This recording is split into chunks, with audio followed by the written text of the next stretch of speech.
Sobat Refman, kembali lagi di acara Disko, diskusi seputar koperasi. Kali ini bersama saya, Arita Nugraheni, kita akan menjelajahi cerita-cerita inspiratif dari agen perubahan penggerak ekonomi kerakyatan.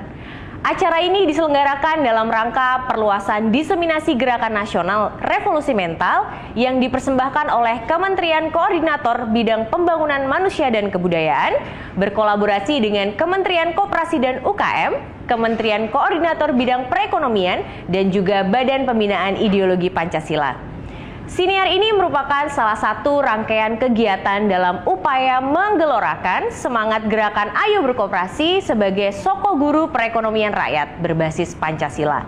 Dan tentu saja Siniar ini menyemarakan Hari Koperasi Nasional ke-75 yang kita peringati pada 12 Juli 2022 yang lalu.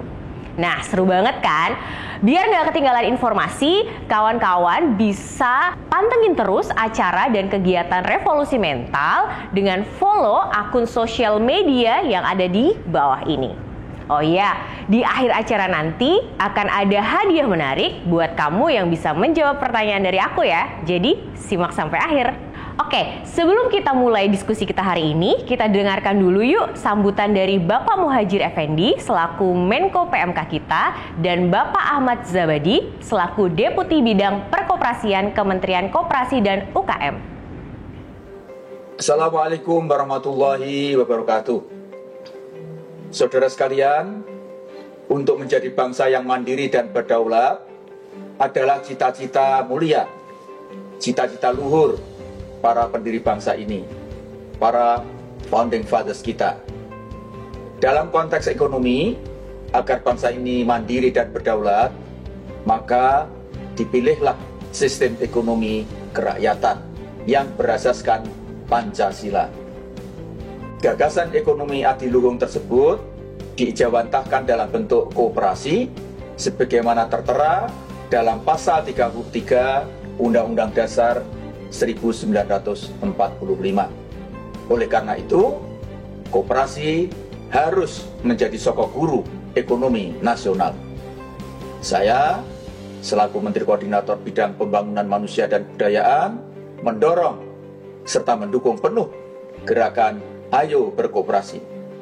Koperasi harus berubah dan bergerak menuju ke arah perubahan yang lebih baik. Untuk itu, dibutuhkan gerakan revolusi mental berkooperasi. Selamat atas terselenggaranya program podcast kooperasi. Mari para generasi muda, kita bersama-sama sukseskan gerakan Ayo Berkooperasi. Sebab bilang kooperasi itu hanya untuk kalangan tua, jadul, dan melulu simpan pinjam. Sudah saatnya kooperasi ditangani anak muda dan kaum milenial. Karena itu, dibutuhkan revolusi mental oleh anak muda mengenai koperasi. Oleh karena itu, sangat pas dan brilian bincang-bincang koperasi melalui podcast menyasar kalangan anak muda dan milenial. Saatnya anak muda terlibat aksi nyata, gerakan menggelorakan Ayo Berkoperasi. Selamat berdiskusi, memperbincangkan kemandirian, kedaulatan bangsa, dan revolusi mental melalui koperasi. Ayo generasi muda ikut berkontribusi bersama dalam gerakan Ayo Berkoperasi. Sobat Refman, inovasi dan peran anak muda menjadi kunci penting agar koperasi dapat berkiprah. Nah, untuk membahas topik ini, kita sudah kedatangan dua tamu spesial yang muda dan inspiratif. Aku perkenalkan ya, ada Bang Riza Azumarida Azra, founder Rumah Mokaf dan Koperasi Bimakular. Halo, apa kabar Bang? Halo, alhamdulillah ada sehat. juga Bang Asep Palaudin, Ketua Umum Koperasi Pemuda Indonesia. Halo, apa kabar Kang? Baik. Nah, Mas dan Kang nih, koperasi ini kan disebut identik dengan generasi tua. Tapi di sini Mas dan Kang Asep menjadi bukti bahwa anak muda juga bisa berkecimpung di dunia koperasi. Ini dari Mas Riza dulu. Apa sih Mas motivasinya dulu terjun ke dunia koperasi ini? Iya, jadi kalau terkait koperasi gitu ya, ini kan sebenarnya menarik sekali ya ketika kita berbicara koperasi karena identik dengan ekonomi kerakyatan gitu yang digagas tentunya oleh Bapak Koperasi kita, Bung Hatta gitu ya, seperti itu. Yang dulu memang awal mulanya yaitu ketika Bung Hatta, kalau nggak salah saya baca di referensi ya gitu ya, beliau sekolah di Belanda gitu ya, terus kemudian di sana sedang ada istilahnya penghisap kapitalisme gitu ya seperti itu, yang intinya menguras modal-modal itu yang akhirnya rakyat-rakyat bawah tidak bisa menikmati itu gitu kan, seperti itu. Nah akhirnya Bung Hatta pulang ke Indonesia, terus kemudian mengembangkanlah koperasi ini dengan konsep ekonomi kerakyatan itu gitu kan, seperti itu.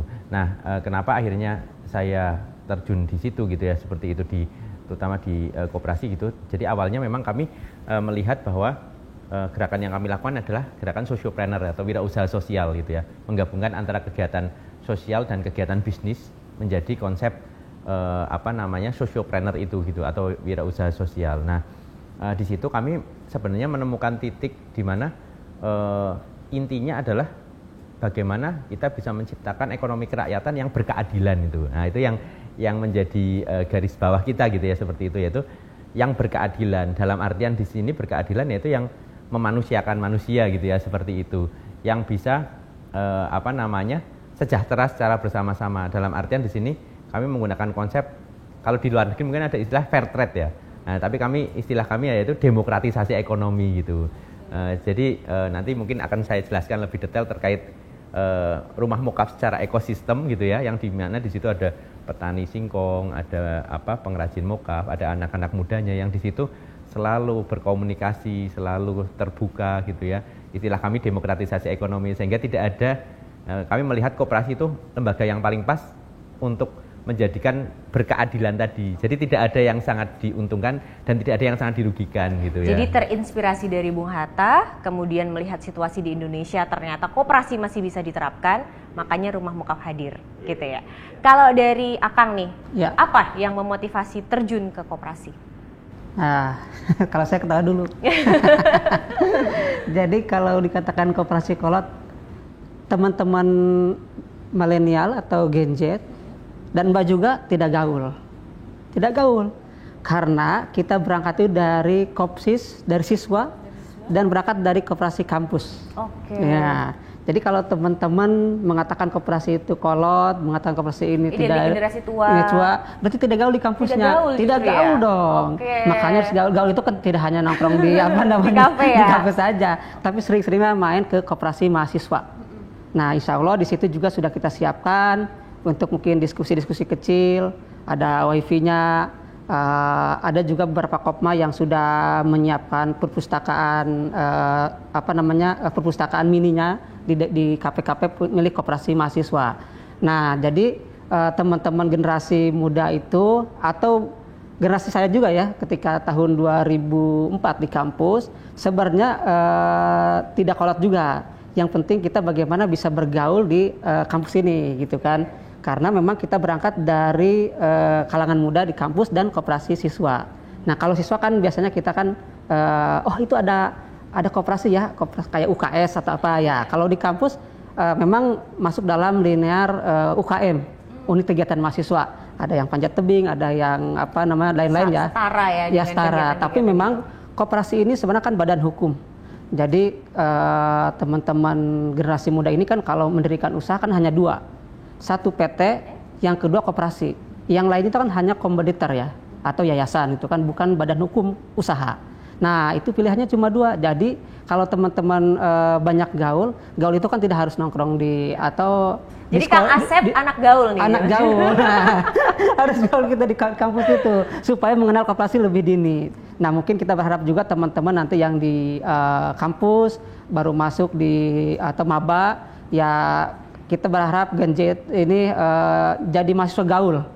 Ayo kita berkooperasi di koperasi mahasiswa Kopma gitu kan. Karena memang bukannya sekedar kita nongkrong kongkow, tapi di sana juga memang ada dua sisi mata uang yang tidak dipisahkan di koperasi itu. Satu adalah pendidikan, yang kedua usaha. Itu yang instrumen penting di koperasi. Karena koperasi itu ketika Bung Hatta tadi menyampaikan sebagai ekonomi kerakyatan, soko guru, ya salah satunya adalah dengan pendidikan.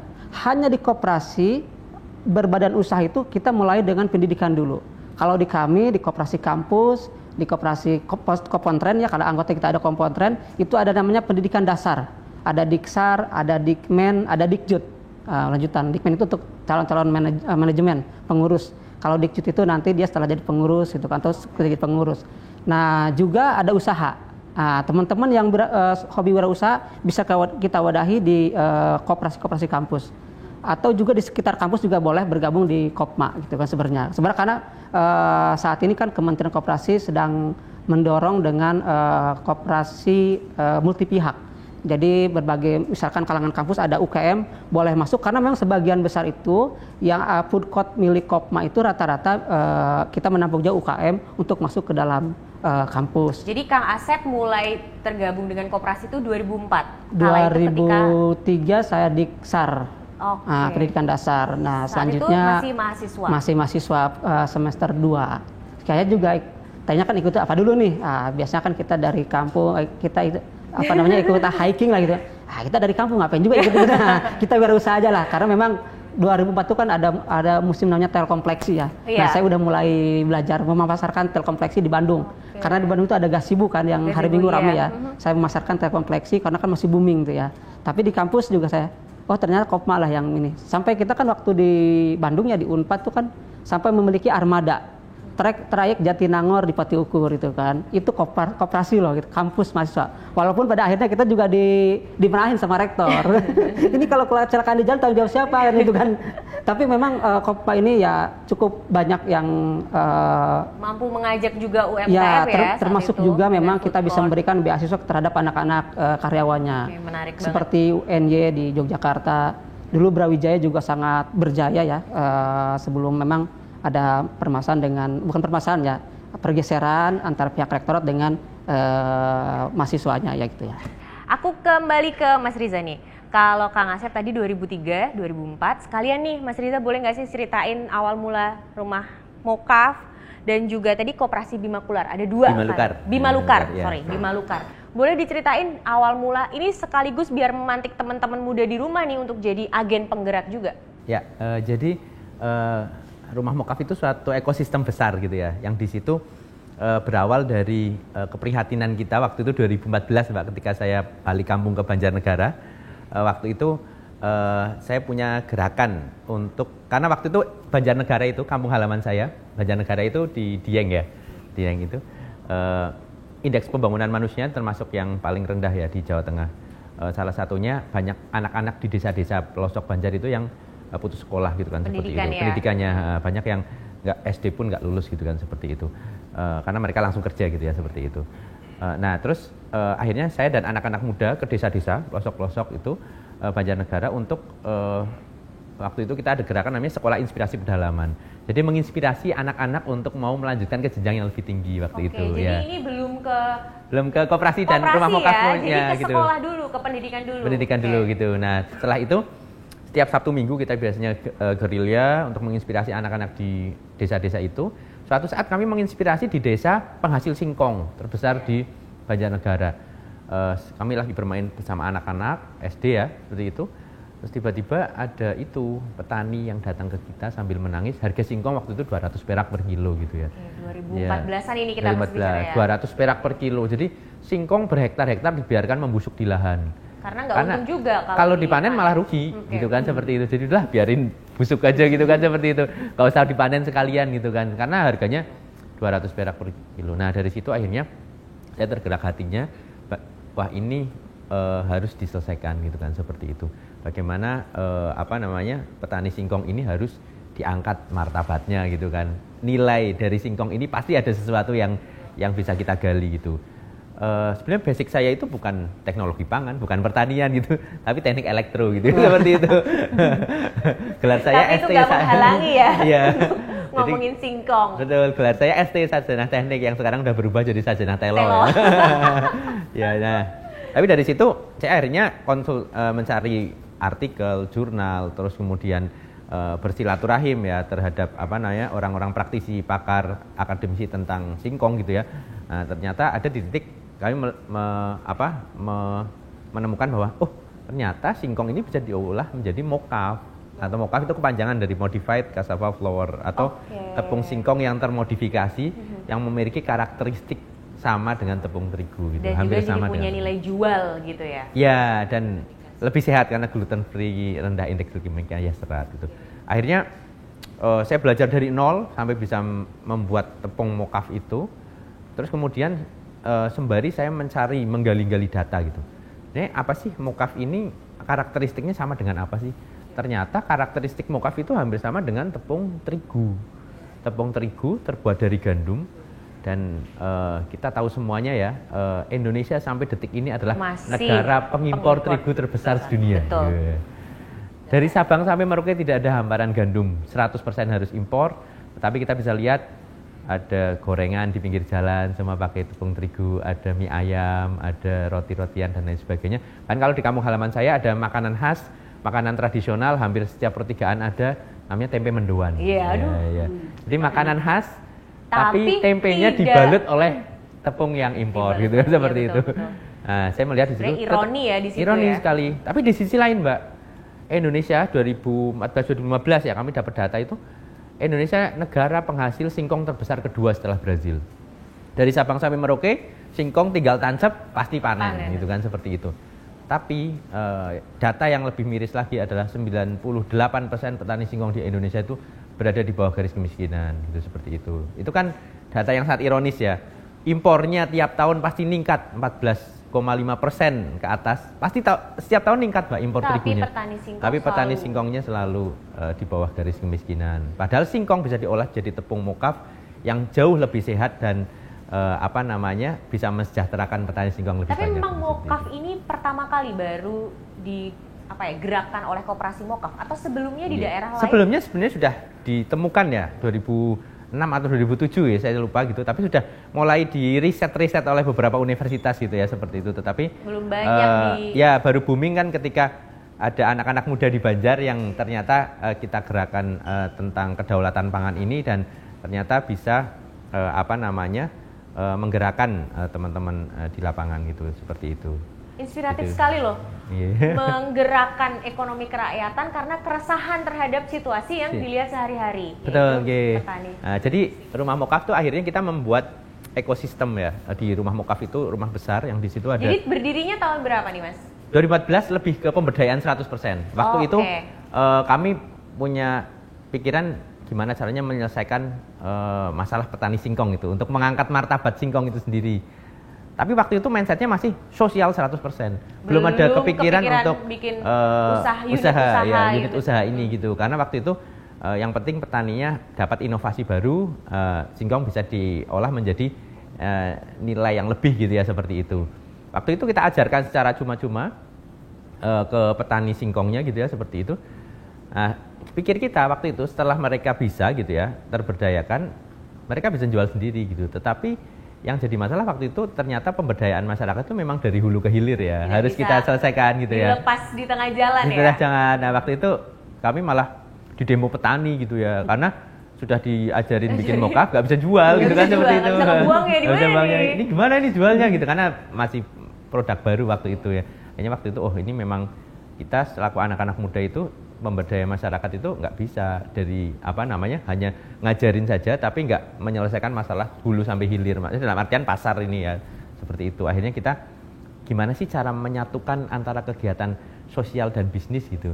Nah, ternyata ada konsep namanya sociopreneur ini. Waktu itu kami punya guru namanya almarhum Pak Said Hulele gitu ya, yang mengajari kami tentang bagaimana sih memberdayakan masyarakat dan menyatukan antara kegiatan sosial dan bisnis menjadi sociopreneur ini gitu ya. Ternyata ada wirausaha sosial, kegiatan sosial kita tetap berjalan, tetapi ada yang mendukung kegiatan sosial kita, yaitu kegiatan bisnis yang kita jalankan, tetapi bisnis yang berkeadilan, yang tidak mengeksploitasi petani, yang tidak mencemari lingkungan, intinya yang bisnis yang memperhatikan daya dukung alam gitu ya, seperti itu. Menarik sekali, Mas. Aku personally itu merasa ini adalah hal yang seharusnya dilakukan oleh banyak anak-anak muda di Indonesia untuk melihat keresahan dan tantangan yang kita hadapi sehari-hari menjadi kalau Mas dengan koperasi mungkin kan bisa dengan bentuk lainnya, dan itu kan banyak dihadapi oleh tidak hanya petani, mungkin ya nelayan yang jawabannya bisa merupakan koperasi. Nah, aku ke Akang nih Kang. Kalau di Koperasi Pemuda gimana nih tantangannya? Apa sih yang menjadi keresahan saat ini dan masih terus dicari pemecahannya? Baik, keresahan saat ini memang bagi kita adalah teman-teman generasi muda ini atau Gen Z ini menganggap koperasi itu kolot. Itu keresahan bagi kami ya. Karena memang campaign ini memang harus didukung oleh berbagai pihak sebagai pemangku kepentingan, baik government, non government maupun kita sebagai instrumen praktisi koperasi itu kan, sehingga teman-teman generasi milenial ini ya menganggap koperasi itu suatu kebutuhan gitu kan, suatu kebutuhan dalam memecahkan persoalan tadi ya, misalnya disampaikan oleh Mas Rija ya itu ya, bagaimana setelah mereka nanti membuat suatu usaha atau entrepreneur, apa sih wadah kita yang memang menjadi bagian yang bisa mewadahi semua komponen dan berkeadilan. Saya rasa memang itu yang tepat adalah koperasi. Dan saat ini memang yang kedua adalah di koperasi ini memang betul juga tidak bisa dipungkiri, tanda kutip di beberapa media ya, bahwa koperasi ini kan banyaknya tipu atau apa gitu ya. Nah itu juga memang jadi tanda kutip bagi kita juga teman-teman muda yang memang berkiprah di koperasi ya dari awal, dari kami di mahasiswa yang mulai dari mahasiswa itu juga seperti begitu gitu kan. Nah, ini memang sekarang banyak ya yang sangat banyak, penipuan berkedok koperasi. Dan itu kan tidak tanggung-tanggung kan. Sampai yang terakhir itu kan kemarin ya, tahun ini ya berapa triliun itu kan. Tapi juga memang ternyata kok begitu gitu kan. Ini juga bagi tantangan bagi kami meyakinkan kepada terutama teman-teman mahasiswa baru kalau di kampus atau di Kopontren atau di masyarakat itu kan ya, termasuk dari teman-teman karena kami juga bagian dari di kepemudaan, di OKP Kepemudaan menyampaikan bahwa koperasi lah salah satu wadah yang memang tadi mungkin disebutkan bisa menjadi soko guru, menjadi bisa berkeadilan, karena di situ adalah kita berdasarkan one man one food itu kan. Jadi bukan berdasarkan modal. Kalau kita misalkan modalnya saya 10 juta, Mbak 1 miliar, tetap saja kita satu suara gitu kan. Tetapi beda dengan PT. Kalau Mbak misalkan 1 miliar, saya 10 juta, gitu kan, itu besarnya suara gitu kan. Nah inilah koperasi. Maka kita mengajak teman-teman generasi muda, terutama yang memang mulai berstartup, yuk kita berkoperasi, bahwa koperasi itu salah satu wadah usaha yang memang disampaikan tadi sangat berkeadilan, dan di situ ada socialpreneur, karena memang di situ di koperasi itu sudah secara undang-undang juga sudah disampaikan ada untuk modal pendidikan, terus hasil usaha, termasuk juga untuk ke masyarakat atau CSR gitu kan. Dan sudah sangat termaktub ya di dalam undang-undangnya juga, bahwa koperasi itu memang membagi sisa hasil usaha itu berdasarkan aktivitas anggota juga untuk kepentingan anggota yang memang baru berusaha. Ini tadi karena sempat menyinggung soal anak muda nih, sebenarnya minat anak muda khususnya di yang Kopindo lihat itu seperti apa sih? Apakah memang masih rendah? Teman-teman mahasiswa gitu ya, ataupun umum juga bisa kan sebenarnya ya, bisa untuk juga bergabung itu masih rendah atau sebenarnya sudah tinggi animonya? Di kampus kalau dipresentasikan dengan kehadiran maba memang sangat masih rendah. Berapa tuh? Ada nggak kisaran berapa persen dari maba gitu? Kalau misalkan saya contoh ya, di Unpad saja sekali masuk 7.000 mahasiswanya. Paling yang masuk Kopma itu ya ada 500, tapi sampai Diksar itu ada daftar menyimpan simpanan penghasilan wajib. Ketika itu kan ikut Diksar itu paling juga ada 200 itu kan. Ada mungkin yang lebih besar tuh seperti di kampus-kampus seperti di UPI atau jadi, di Jawa. Unpad ini termasuk yang terbesar atau pernah besar. Pernah besar. Oh, okay. Pernah besar. Pernah besar gitu. Baik, ya, yang sekarang cukup besar bagus itu sebelum pandemi ya, kayak di UNY di Yogyakarta, terus di UNS, di Makassar, di Universitas Negeri Malang juga bagus, cukup bagus itu kan. ITS, UNESA juga bagus itu kan. Jadi memang pertama itu indikatornya adalah mereka aktif melaksanakan rapat anggota. Yang kedua mereka aktif merekrut anggota dan melaksanakan pendidikan dasar itu kan. Yang ketiga ada aktivitas usahanya. Dan setelah itu baru kita ke manajemen dan SOP-nya. Dan itu saya kira teman-teman yang lain juga cukup ini mungkin karena memang kita bukan membandingkan ya, tapi memang teman-teman Kopma lain juga sebenarnya cukup bersaing, cuma mungkin kadang-kadang di kampus ini tantangannya adalah kecepatan antara kita di organisasi, di koperasi ya, dengan di akademik gitu ya. Gitu. Sekarang itu kan 3 tahun selesai, 4 tahun selesai gitu kan. Benar. Ya, jadi kalau di Kopmanya cuma 1-2 tahun ya itu kan. Itu saja sih ya. Kalau mahasiswa akhir memang sudah nggak boleh jadi anggota koperasi? Sampai beliau berkeluarga juga sudah boleh. Tetap boleh ya, kan ya? Cuma kita kampanyekan bahwa memang pada saat dulu saya masuk itu hanya mahasiswa. Dan ketika mereka sudah selesai dari mahasiswa, biasa ditempel saya ikat di angkot itu kan. Setelah selesai boleh mengambil simpanan pokok, simpanan wajibnya di Kopma gitu kan. Tapi kemarin kita sampaikan bahwa kita sempat diskusi bahwa kita jangan batasi lah bahwa koperasi mahasiswa, tetapi kan ini adalah kita terbuka karena ada tadi permen bahwa sekarang lagi didorong oleh Kementerian Koperasi multi pihak.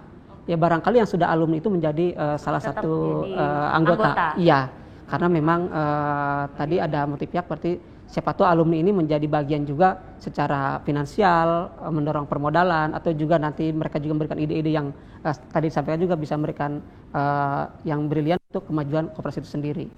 Nah itu barangkali di teman-teman di kami di koperasi mahasiswa, di Kopindo ya, karena Kopindo ini sekunder tingkat nasional. Primernya teman-teman koperasi kampus, koperasi mahasiswa, ada koperasi pondok pesantren, ada koperasi pramuka, tapi memang koperasi pramuka ini sekarang udah tidak aktif ya. Gitu. Di level SMA juga nggak sih? SMA? Di SMP SMA itu sebenarnya itu hanya model persiapan saja, prakoperasi, karena kan siswa SMK SMA itu kan mereka belum berbadan hukum, karena belum punya KTP ya kalau salah ya. Jadi belum berkewajiban untuk itu. Biasanya itu guru-gurunya sebagai mentor dan mereka sebagai pendiri pengelola koperasinya gitu kan. Nah kalau udah ke jenjang perguruan tinggi kan biasanya kan gitu kan. Nah termasuk juga di kalangan Karang Taruna gitu kan. Ini sangat luar biasa sebenarnya kan momentum yang tadi disampaikan juga kayak Mokap itu kan. Dengan startup awal karena punya ide dan yang lainnya, ketika sudah berjalan sekian lama, model apa nih yang bagus untuk kalangan masyarakatnya. Berterima kasih juga kita ada mengkampanyekan koperasi. Jadi semakin beragam ya, iya, nggak cuma di kampus. Nah, Mas Riza, ini kita linear nih ngomongin soal keterlibatan anak muda. Kalau di rumah Mokaf sendiri itu mewadahi keterlibatan anak muda atau memang hanya petani-petani singkong di Banjarnegara? Iya, jadi rumah Mokaf itu kan rumah besar yang ada 3 klaster di situ ya. Klaster yang pertama itu klaster petani singkong yang sudah bertahun-tahun nanam singkong gitu ya. Kita berdayakan menggunakan konsep integrated farming dan zero waste, karena petani singkong kan pasti punya kambing atau sapi satu lah ya. Dan kita komunalkan, terus kita bikin pupuk, Mbak. Jadi kita punya bank pupuk gitu ya. Koperasi Bima Lukar nanti akan saya ceritakan di akhir, itu punya pupuk, bank pupuk ya, yang kita bisa jual pupuk langsung. Pupuknya itu dari kotoran kambing dan sapi. Nah, terus kemudian yang kedua, limbah dari Mokaf ini kan hanya kulit singkong. Kulit singkongnya ini kita olah menjadi bank pakan ternak. Nah, sehingga ada integrated farming di situ, zero waste, dan singkongnya pun bisa produktivitasnya meningkat karena organik gitu ya, seperti itu. Terus ibu-ibu yang menganggur di desa-desa, ini klaster yang kedua, namanya pengrajin Mokaf ya. Pengrajin Mokaf. Tugasnya adalah ngupas singkong, motong-motong, fermentasi sampai menjadi chip Mokaf kasar ya. Sehingga ada perputaran perekonomian baru di desa gitu ya. Nah, klaster yang ketiga ini anak-anak muda, yang tugasnya adalah memberdayakan petani dan pengrajin dan melakukan branding, packaging, pengemasan, pemasaran, digital marketing, inovasi produk turunan dan kolaborasi agar produk kita bisa nggak hanya diterima di domestik tapi juga di ekspor gitu kan, seperti itu. Tetapi ketiga klaster ini selalu duduk bareng, Mbak. Selalu duduk bersama okay. untuk menentukan harga pokok produksi dan margin secara bersama-sama. Istilah kita demokratisasi ekonomi, sehingga tidak ada yang sangat dirugikan dan tidak ada yang sangat diuntungkan. Tapi ketiga klaster ini berada gitu ya. di bawah koperasi semua? Ya, nah dari situlah akhirnya kami inisiasi namanya Koperasi Bima Lukar gitu ya, yang di situ merupakan koperasi kumpulan anak-anak muda gitu ya, yang saya ingin mengimajinkan bahwa koperasi ini identik dengan anak muda, dengan generasi milenial, dengan generasi Z, yang mana ternyata dengan berkoperasi kita bisa membesarkan usaha kita lebih besar daripada perusahaan-perusahaan yang lainnya, tetapi tetap berpihak terhadap orang-orang yang lemah dan berpihak terhadap petani, berpihak terhadap masyarakat secara keseluruhan. Karena konsep koperasi ini kan kita bagaimana kita bisa melakukan produksi gitu ya, produsen gitu ya, seperti itu, koperasi produsen. Kemudian bagaimana kita melakukan distribusi gitu ya. Syukur-syukur anggotanya semakin banyak, maka produk itu bisa diserap oleh anggota gitu ya, seperti itu. Dan yang terpenting konsep Bung Hatta kan sebenarnya kan bagaimana kita bisa memutar uang ini agar tidak tidak hanya di kota saja, tetapi bisa uang ini bisa berputar juga di desa dan juga di koperasi itu sendiri gitu. Makanya ada namanya koperasi simpan pinjam. Tetapi banyak sekali yang sudah melenceng gitu ya, Mas. Iya. Nanti Kang ini ada bisa menceritakan itu gitu. Nah, jadi tapi yang muda ini di koperasi Bima Lukar. Okay. Makanya kami anak-anak muda ini berkumpul di Koperasi Bima Lukar, yang di situ koperasi itu tidak hanya singkong, tetapi ada beberapa produk-produk pertanian lain ya. Ini anak-anak muda yang bertani dan beternak gitu ya, karena di situ ada peternak kambingnya, terus kemudian ada produk-produk turunannya gitu ya, seperti itu. Dan bahkan Koperasi Bima Lukar ini punya markas gitu ya, yang besok tanggal 29 rencana mau diresmikan oleh Pak Teten gitu ya. Itu seperti itu. Namanya Pojok Gotong Royong. Okay. Nah itu markas Koperasi Bima Lukar. Pojok Gotong Royong itu coworking space, tempat learning center, teman-teman UMKM, teman-teman yang mau belajar tentang koperasi, teman-teman yang mau bergabung dengan koperasi, dan petani, peternak yang ingin kita kolaborasikan dalam koperasi ini agar bisa semakin sejahtera bersama-sama gitu. Nah, jadi ada tempat podcastnya juga. Waduh, terus ada tempat kemasannya juga gitu ya, seperti itu. Terus intinya learning center lah, tempat belajar bersama. Namanya Pojok Gotong Royong. Antar yang sudah di koperasi ataupun mau yang tertarik di koperasi. Betul, okay. Nah, yang membuatku penasaran, animonya gimana? Tinggi, masih biasa aja, atau sebenarnya masih kesulitan untuk mengajak anak-anak muda bergabung dengan Koperasi Bima Lukar? Ya, itu memang menjadi tantangan kita bersama gitu ya, bagaimana mengedukasi bahwa koperasi bukan hanya, karena image-nya Mbak, kalau di desa itu koperasi ya pasti simpan pinjam gitu kan, seperti itu. Nah, tetapi kita ingin mengimage-kan bahwa koperasi adalah suatu usaha bersama gitu, yang dengan konsep ekonomi kerakyatan itu, yang anak-anak muda itu bisa hidup dari situ, tetapi dengan konsep sosiopreneur dan berpihak ya terhadap petani maupun orang-orang yang lemah gitu ya, seperti itu. Nah, itu memang grafiknya yang daftar terus meningkat gitu ya, seperti itu anak-anak muda. Terutama kita balut Mbak, koperasi ini yang pertama kita ada sistem ERP gitu ya, yang mana sistem produksi kita istilahnya kalau di industri 4.0 gitu ya, seperti itu. Jadi kita benar-benar digitalisasi gitu ya, biar kita mengimajikan bahwa koperasi ini ya tidak jadul gitu ya, seperti itu, tetapi bisa diterima oleh generasi sekarang. Terus yang kedua, di Koperasi Bima Lukar terutama ya, kita bikin aplikasi namanya wedus.id gitu ya. Nah, jauh banget ya. Jadi bisa download di Play Store ya. Jadi itu sebaran anggota koperasi kita yang punya kambing se-Kabupaten Banjarnegara gitu ya, seperti itu. Yang di situ bisa terdeteksi kambing ini si A punya kambing berapa, terus kambingnya kan perah ya misalnya ya, itu bisa menghasilkan berapa liter, terus kemudian kambingnya keturunan keberapa dan lain sebagainya, sehingga sebarannya ada. Dan ketika mau jual, ada itu termasuk kambingnya punya sensor gitu? Enggak kan? Rencana ada barcode-nya. Ada barcode-nya. Ada barcode-nya. Jadi nanti bergerak ke internet of things juga nih ya. Rencana ke sana. Jadi mau jual beli kambing pun nanti ada di situ. Nah, arahnya ke sana. Jadi harapannya koperasi ini bisa menjadi alternatif bagi teman-teman anak muda generasi milenial itu untuk semakin pede ya untuk berkoperasi dan semakin bangga lah. Ini udah disinggung soal digitalisasi nih. Kita ngomongin era revolusi masyarakat, nggak cuma 4.0, sekarang udah 5.0 kan ya. Gimana sih kalau di koperasi, mungkin ke Kang Asep dulu, bagaimana penerapan teknologi dan inovasi di koperasi secara khusus misalnya untuk menggait minat teman-teman muda? Oke, memang penerapan teknologi ini apa ya, suatu bukan tantangan lagi ya, suatu keharusan. Karena memang sudah informasi teknologi itu udah terus menggerus di personality semua generasi itu ya. Jadi tidak akan lepas dari itu. Maka kami di koperasi pun merupakan suatu tantangan juga gitu kan. Setahun lalu kami di Kopindo melakukan menerapkan teknologi informasi mengenai pendaftaran. Jadi ketika teman-teman masuk kampus, masuk Kopontren, bagaimana mereka kampus itu tidak harus lagi daftar ke sekretariat, langsung masuk gerbang kampus sudah ada, tinggal scan barcode. Nah gitu kan, scan barcode, nama siapa, nicknya berapa, nomor induk mahasiswa, termasuk di situ informasi wajib gitu kan. Dan kita mendorong juga, tapi memang tahun ini belum kita evaluasi, itu di UNJ.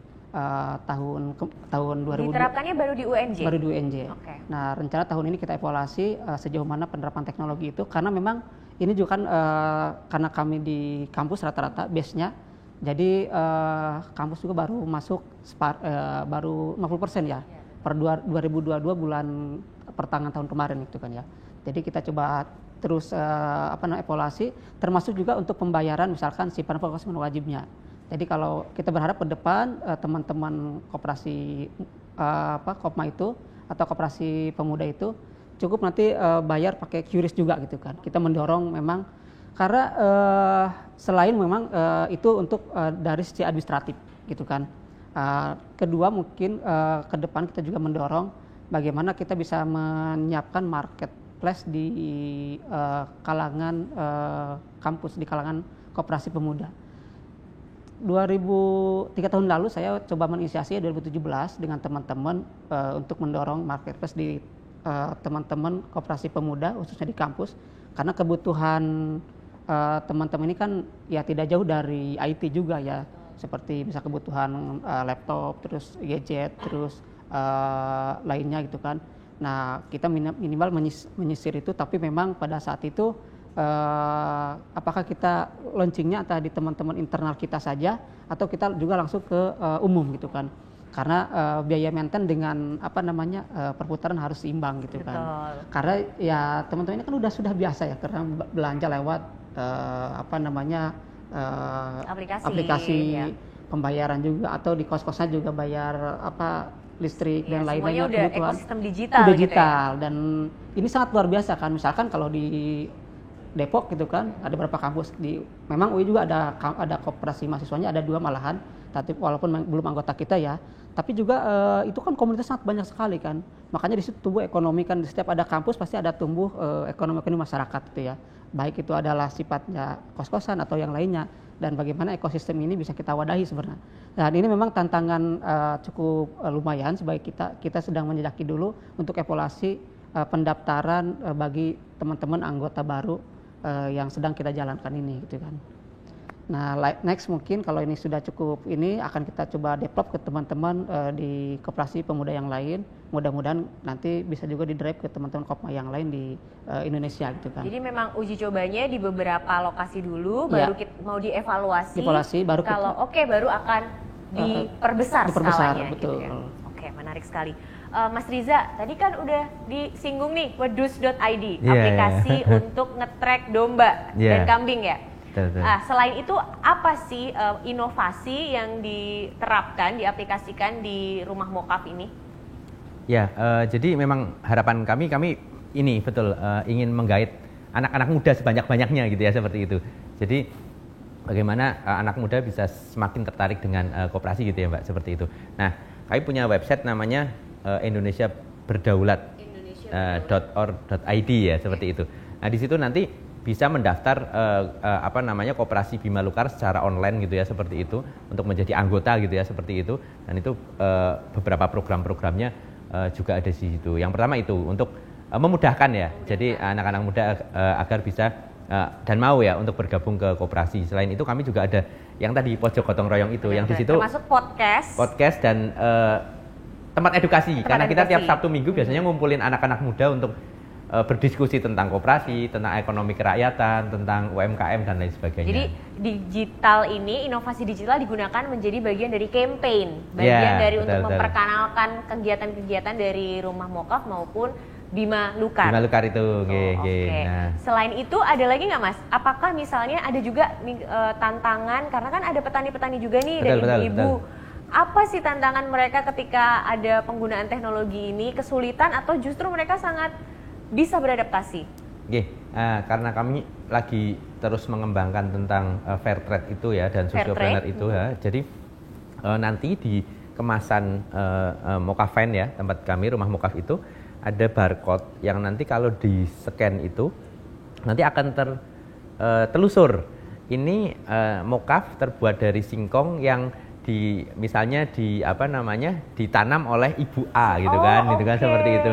Lokasinya di desa ini dan koordinatnya ini. Nah, sehingga konsumen semacam akan yang sudah diterapkan di kopi gitu kan. Iya, jadi konsumen akan semakin trust gitu kan gitu. Kayak ada ikatan dengan ada value-nya gitu betul, dia. Bahwa ini benar-benar real pemberdayaan masyarakat dan bisa mengangkat kesejahteraan. Itu yang pertama itu. Terus yang kedua yang tadi wedus.id, karena limbah singkong kita kan kulit ya, tiap hari kan banyak sekali menumpuk dan kita maksimalkan ternyata untuk pakan kambing itu gitu. Nah, terus ternyata singkong ini butuh pupuk yang banyak juga kan dari kotoran kambingnya itu, sehingga integrated farming zero waste, sehingga kita akhirnya mengkoordinir anggota koperasi kita yang sebagian besar juga punya kambing gitu ya, seperti itu. Akhirnya kita bikin aplikasi itu di wedus.id yang harapannya bisa men-tracking ya semua kambing-kambing di Banjarnegara, yang di situ nanti nggak hanya kambing perah gitu ya yang menghasilkan susu kambing, tetapi juga kambing pedaging yang ketika misalnya butuh sate kambing, akikoh itu bisa kita tracking ya. Oh, di desa sana masih banyak kambingnya, tapi melalui aplikasi itu. Kata kuncinya di integrated farming zero waste zero tadi waste, ya. Betul menarik sekali. Ini ada rencana untuk melebarkan sayap Rumah Mokaf atau memang masih mau fokus di Banjarnegara dulu? Ya, kalau impian kami kan, harapan kami bisa terduplikasi di setiap daerah gitu ya, seperti itu. Dalam artian mungkin ngajarin Mokaf itu 1 jam, insya Allah sudah bisa lah ya, seperti itu. Tetapi membuat konsep ekosistem agar ada lokal hero atau lokal champion di setiap daerah itu yang butuh proses untuk edukasi, untuk agar mereka memahami tentang konsep koperasi yang sebenarnya, terus kemudian bisa berkolaborasi, dan harapan kami memang terduplikasi di beberapa titik gitu kan, seperti itu. Karena kami nggak bisa sendirian gitu, PR kami masih sangat besar untuk menjadikan Indonesia berdaulat pangan. Itu kan harapan kami terbesar adalah Indonesia menghentikan impor terigu itu dan menggantikan ya bayangkan ya Mbak, ketika impor terigu itu dihentikan ya, ada jutaan petani singkong yang akan terangkat martabatnya gitu kan. Dan berapa biaya yang bisa kita hemat, betul, bisa dilimpahkan ke bagian yang lainnya. Nah, Sobat Refman, ini menarik banget nih kita membahas tentang local hero, tentang bagaimana kita meningkatkan ekonomi kerakyatan. Kalau Mas Riza dengan kedaulatan pangan, Bang Asep dengan menggerakkan koperasi mahasiswa. Aku mau gali lebih dalam nih tentang apa sih yang paling menyenangkan, mengharukan, inspiratif gitu ya, yang bisa di-share ke Sobat Refman biar mereka ikut nih mau jadi local hero.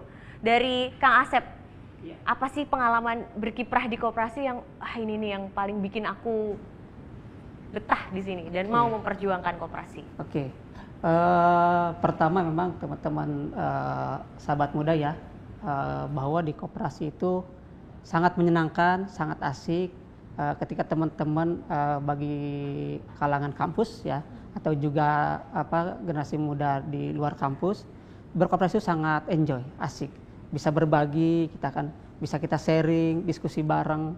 Yang sangat mengesankan ketika kita masuk di koperasi itu adalah kami pada saat itu kan sebagai mahasiswa ya. Nah, ketika kita masuk, kita memiliki ada karyawan hampir 40 karyawan. Ada minimarket, ada food court, dan kita bisa memberikan sesuatu bagi anak-anaknya. dulu kita 2005 sampai bisa memberikan beasiswa per tahun untuk anak-anak karyawan. Harunya di situ Jadi ya? di situ. Padahal kita juga tiap bulan kalau nggak ditelepon sama orang tua susah juga nyampe gitu kan. Tapi kita bisa memberikan sesuatu kepada anak karyawan itu kan. Oh kita bisa begini ya. Nah itu sangat sesuatu yang tidak bisa dinilai dengan materi gitu kan. Jadi teman-teman koperasi itu sangat luar biasa dan kita bisa berbagi juga diskusi tadi di teman-teman pengurus. Misalkan kita sampai kadang-kadang kita sampai larut malam bagaimana kita manajemen ini kita mempertahankan usaha itu supaya tetap stabil walaupun keadaan misalkan ada indikasi dari problematika di internal itu kan.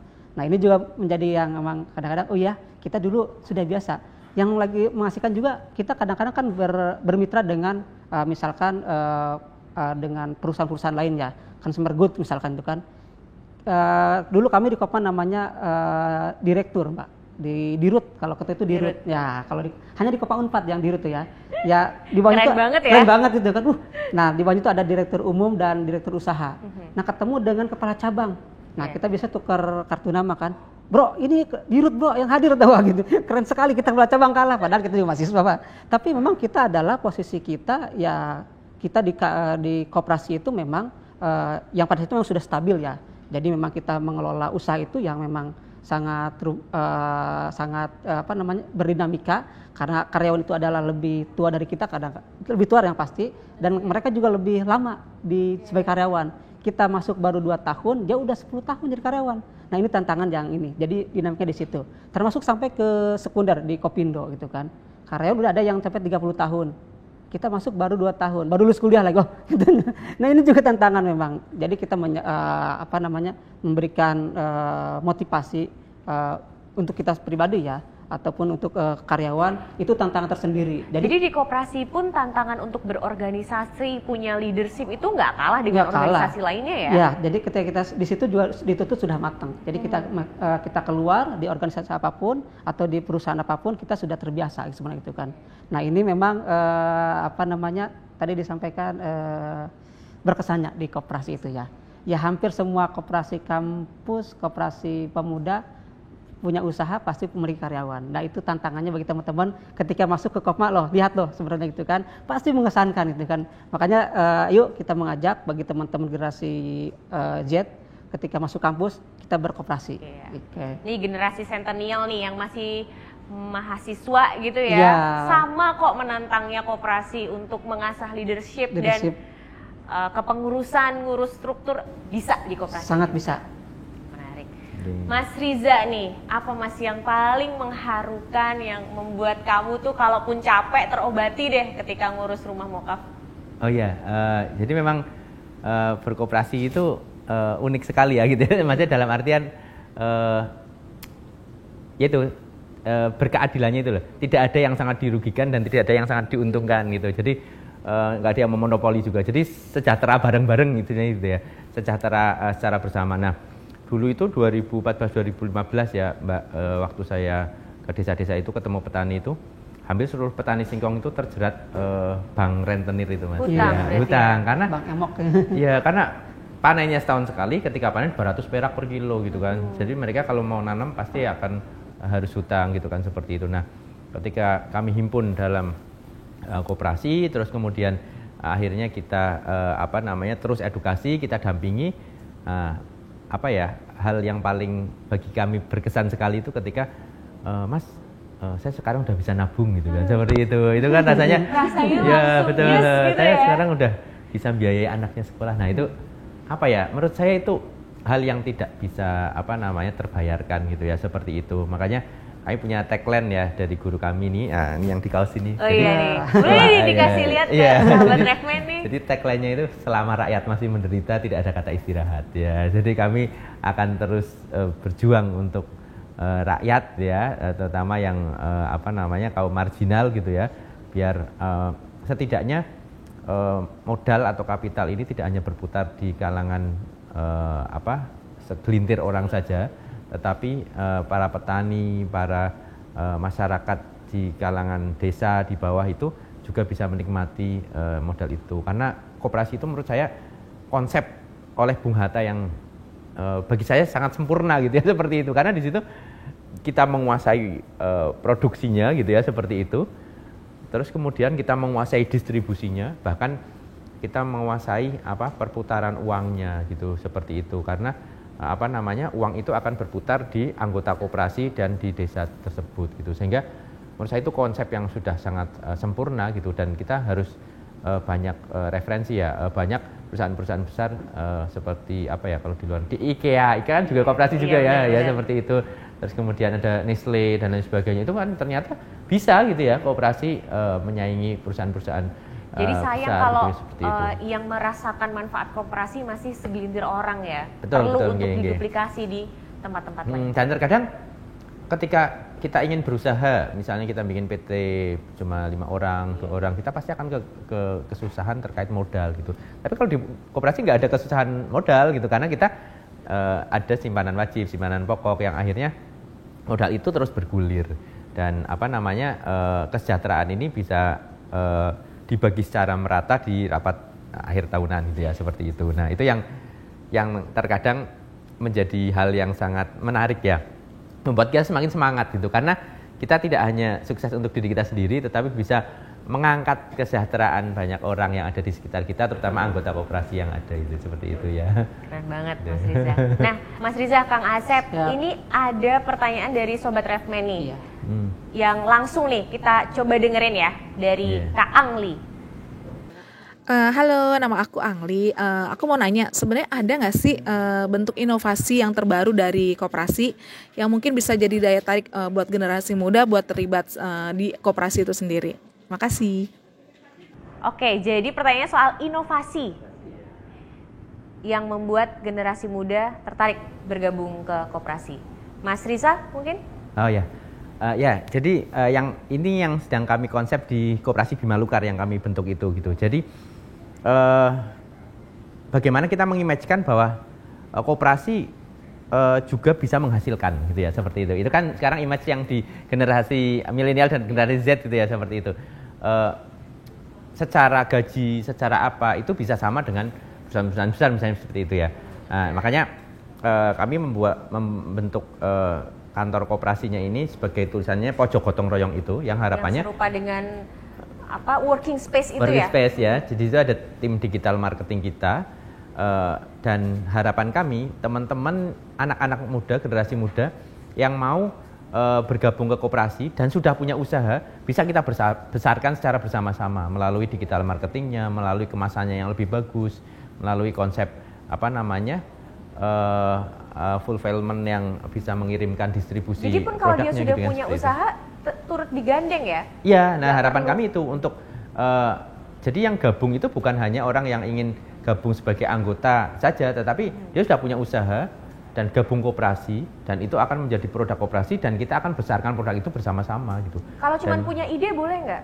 Nggak masalah, gitu kan ya, nggak masalah ya, seperti itu. Belum ada apa-apa nih Mas, kita cuma punya ide, bisa ya? Bisa sekali, karena kan koperasi modelnya kan kolektif kolegial gitu ya, seperti itu. Jadi memang musyawarah mufakat menjadi tertinggi ya dalam koperasi gitu, seperti itu. Nah, itu yang harapan kami itu akan kami inovasikan menjadi suatu terobosan baru gitu. Orang ingin masuk ke koperasi kita, apa sih poin plusnya gitu kan, seperti itu. Nah, itu hal itu yang digital marketing, ada co-working space-nya, ada ilmu yang didapatkan, ada usaha mereka yang misalnya tadinya kekurangan modal akhirnya menjadi dapat modal dan semakin besar, pasar mereka juga semakin lebar. Nah, itu yang menjadi daya tarik ya, orang akan gabung ke Koperasi Bima Lukar itu sendiri. Harus ada value ekonominya juga nih, karena apalagi teman-teman mahasiswa atau first jobber yang cari kerja kan selalu butuhnya pendapatan. Ya, itu. Kalau di Kopma, di Koperasi Kopindo gimana? Di Kopindo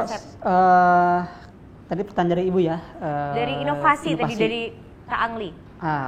Sebenarnya koperasi itu sekarang kan kita ini menggaungkan economic sharing, gitu kan. Kalau dari beberapa ulasan para peneliti itu kan, atau siapa sering memberikan artikel itu kan, koperasi itu sudah di situ sebenarnya, sudah dari dulu menjadi economic sharing. Karena ketika ibu masuk di koperasi, pasti tadi ada yang punya ide dan juga ada yang punya modal gitu kan, atau sekarang kan lagi didorong dengan PMP itu ya, koperasi multi pihak. Nah ini ada kan tinggal kita mengambil dari mana permodalan itu. Nah sebenarnya ya ekonomi sharing itu ya koperasi gitu kan, tinggal bagaimana memang saat ini kan lebih kepada teknologi digital. Nah ini yang teman-teman di luar sana kan ada fintech, ada aplikasi yang banyak gitu kan. Nah memang ini tantangan bagi kami ya di Koperasi Pemuda khususnya Kopindo, bagaimana mungkin kita menciptakan suatu teknologi ini bisa berkontribusi bermanfaat untuk masyarakat gitu kan. Jadi ketika mereka mendaftar sekaligus menjadi membership dari koperasi itu sendiri. Bayangkan kalau dia mendaftar ada misalkan 500.000 orang jadi member koperasi itu secara teknologi. Nah, dipotong 10% dari pendapatan dia itu kan, sama kan yang di jalan juga sama kan, yang muter-muter itu kan. Nah, dia kan dipotong 10-20%.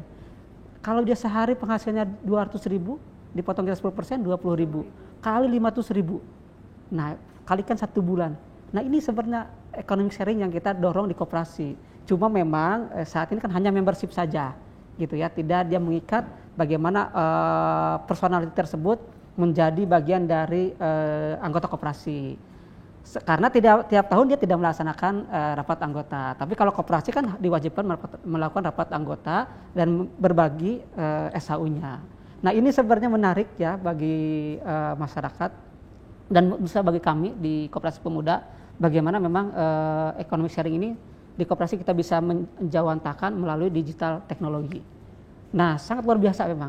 Jadi memang harusnya kami juga sedang coba mendrive bagaimana teman-teman itu ketika masuk ke suatu komunitas koperasi, tapi langsung masuk sebagai membership dan juga sebagai keanggotaan terikat gitu kan. Nah itu. Dan ketika ini misalkan tadi 500.000 atau 1 juta orang kali sekian gitu kan. Nah tinggal bagaimana tadi usaha-usahanya yang memang kita dorong gitu kan. Nah karena koperasi ini kan unik gitu kan. Dibutuhkan dikala kita kepepet gitu kan. Tanda kutip ya, nanti saya koperasi dulu Pak, ada yang minjem. Nah gitu kan. Nah, tapi boleh nggak sih kalau anggota koperasi itu berada di 2 koperasi yang berbeda? Boleh ya? Boleh, sebagai anggota. Saya jadi kayak pengen nih nambah Ya, jadi betul. anggota koperasi. Koperasi anggota jurnalis gitu kan. Atau koperasi anggota. Sangat menarik sebenarnya ya yang ditawarkan koperasi dan masih relevan dengan tantangan zaman. Betul. Nah kita punya pertanyaan kedua, kita tonton satu lagi. Halo, nama aku Elsie. Aku mau nanya dong, gimana sih peluang ekonomi di koperasi buat anak-anak muda zaman sekarang? Nah, terus kan dibalik itu semua, anak muda zaman sekarang ini lagi susah banget cari pekerjaan. Bisa nggak sih koperasi ini dijadiin tempat untuk kita cari pendapatan kedua? Tolong dijawab ya, makasih. Nah, pendapatan kedua tadi sempat sih disinggung, karena memang akan memberikan benefit ya. Tapi sebenarnya bisa nggak sih jadi pekerjaan atau pendapatan alternatif? Jadi dia punya mungkin pekerjaan utama, terus alternatifnya di koperasi. Mas Riza, mungkin nggak?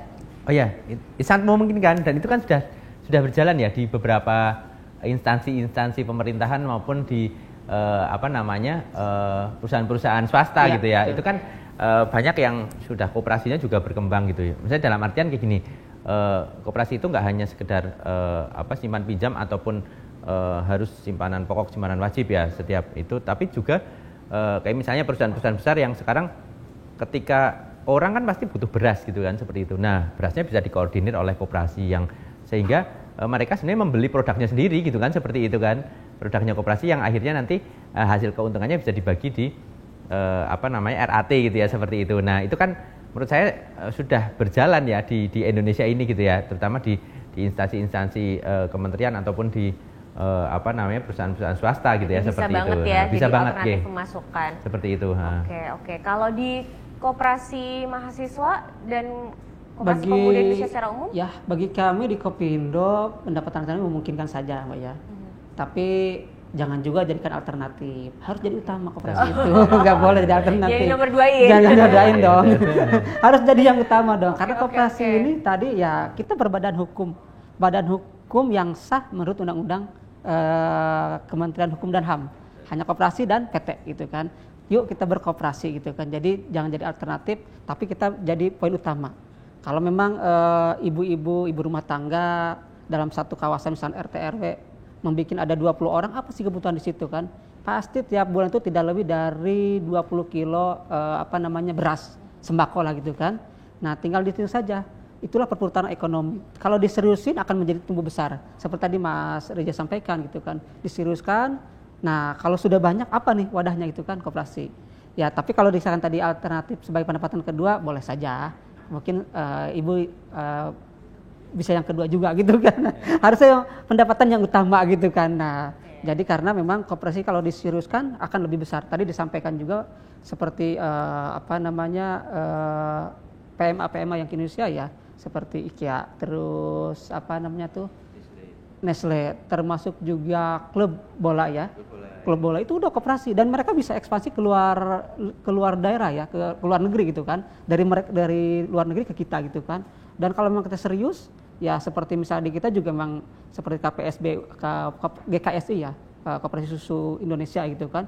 Ini juga tantangan sangat luar biasa gitu kan, masyarakat di daerah gitu kan. Karena kebutuhan susu saja gitu kan masih impor ya sebagian besar gitu kan, apalagi tadi disampaikan. Tapi kalau memang kita serius melakukan inovasi dan mewadahi tadi di komunitas dengan koperasi itu sangat luar biasa. Jadi koperasi-koperasi PMA ini yang disebut tadi contohnya IKEA dan Nestle ini sebenarnya menandai kalau koperasi itu tuh juga bisa goes international, nggak cuma nasional aja ya. Jadi betul. jangan malu juga koperasi, nggak ada itu stigma, aduh kok kampung ya di koperasi KUD gitu kan ya, koperasi unit desa, ternyata itu enggak ya. Karena koperasi itu tuh ya menjadi bagian penting dalam perekonomian internasional juga. Nah, sahabat Refman, kita udah dengar cerita-cerita inspiratif dari Mas Riza dan Kang Asep. Sekarang aku mau dengar statement terakhir nih sebagai penutup dan juga sebagai pemantik semangat yang bisa disampaikan teman-teman Sobat Refman di rumah. Mas Riza, silakan. Jadi untuk anak-anak milenial gitu ya, anak-anak muda dan anak muda di Indonesia ya secara keseluruhan, mari kita berkoperasi gitu, karena koperasi ini merupakan suatu gerakan ekonomi kerakyatan gitu ya, yang bisa mensejahterakan banyak orang gitu ya, seperti itu. Terus kemudian tentunya dengan konsep sociopreneur ya, atau wirausaha sosial itu, yang harapan kami koperasi ini menjadi suatu alternatif kekuatan ekonomi baru gitu, terutama menuju Indonesia yang berdaulat gitu ya, seperti itu. Karena harapan kami suatu saat nanti Indonesia akan berdaulat, anak-anak mudanya mau untuk berkolaborasi ya melalui koperasi ini, dan tidak hanya berdaulat secara ekonomi tetapi berdaulat secara pangan, dan juga bisa mensejahterakan masyarakat secara keseluruhan, sehingga modal itu bisa terpusat di tidak hanya di kota ya, tetapi juga tersebar di desa-desa dan juga di masyarakat kecil pun bisa menikmati itu gitu, seperti itu. Dan yang terakhir pesan dari guru kami yang terus menjadi mood booster kami gitu ya. Jadi selama rakyat masih menderita tidak ada kata istirahat. Ya, jadi mari berkooperasi, berkolaborasi untuk memperkuat kedaulatan ekonomi bangsa. Ya. Kang Asep? Ya, sahabat-sahabat Refman, teman-teman generasi milenial dan Gen Z, pertama jangan malu berkoperasi. Yuk kita teman-teman terutama di kalangan kampus maupun di masyarakat umum, generasi muda, koperasi itu sangat mengasihkan. Koperasi itu sangat milenial, kata kita bisa berbagi, kita bisa sharing dengan masyarakat sekitar. Kita juga bisa mendirikan dengan ide-ide yang brilian atau mimpi-mimpi yang akan disampaikan di dalam kelompok koperasi itu. Jadi kami mengajak dari Koperasi Pemuda Indonesia, khususnya di kalangan kampus, mari bergabung di Koperasi Pemuda Indonesia, sekundernya tingkat nasional dan primernya teman-teman koperasi mahasiswa dan koperasi pondok pesantren. Poin utama dari sharing diskusi ini adalah bahwa koperasi itu merupakan economic sharing yang memang perlu kolaboratif di dalamnya. Jadi berbagai kalangan, berbagai ide dan membentuk sebuah bisnis dan membentuk sebuah bagaimana kita bisa mensejahterakan anggota. Karena koperasi itu adalah bersifat sukarela dan terbuka. dan tidak dipisahkan juga ada SHU-nya loh. Nah, itu kan yang terpenting. Jadi tadi ya, ide yang bisa berdampak bagi masyarakat sekitar. Nah, Sobat Refmen, inspiratif sekali ya, dan ternyata seru loh berkoperasi itu yang tadi disampaikan oleh Mas Riza dan Kang Asep itu udah bikin aku aja pengen untuk ikut berkoperasi. Nah, sekarang saatnya nih quiz time, saatnya Kemenko PMK untuk bagi-bagi hadiah bagi teman-teman yang udah setia menyaksikan acara ini. Cara ikutan kuis ini adalah wajib follow akun sosial media Instagram @revolusimental_id, jawab pertanyaan dengan posting foto kamu sedang menyaksikan acara ini di sosial media kamu dengan hashtag Disko3, hashtag Ayo Berkoperasi. Mention dan tag foto kamu ke kita ya di @revolusimental_id. Akun tidak boleh di private agar kami bisa melihat jawaban kamu. Dan pemenang akan diumumkan di sosial media sehari setelah acara ini tayang. Terus apa sih pertanyaannya? Nih, pertanyaannya gampang banget dan harusnya sih teman-teman tahu ya. Berapa sih usia koperasi Indonesia hingga saat ini? Atau tahun ini koperasi kita itu merayakan peringatan hari jadinya yang keberapa sih? Tadi udah aku sebut loh, jadi pastinya gampang lah. Nah, Mas Riza dan Kang Asep, itu tadi acara kita hari ini, diskusi dan yang inspiratif banget. Semoga siniar ini bermanfaat dan juga bisa dibawa cerita-cerita ini ke teman-teman lainnya untuk semakin gemar berkoperasi. Mas Riza terima kasih, Kang Asep terima kasih, sehat selalu. Sobat Redman terima kasih banyak. Jangan lupa tungguin ya siniar podcast dari Kemenko PMK di episode lainnya. Saya Arita Nugraheni undur diri. Salam. Silakan diminum, Mas. Oke, terima kasih.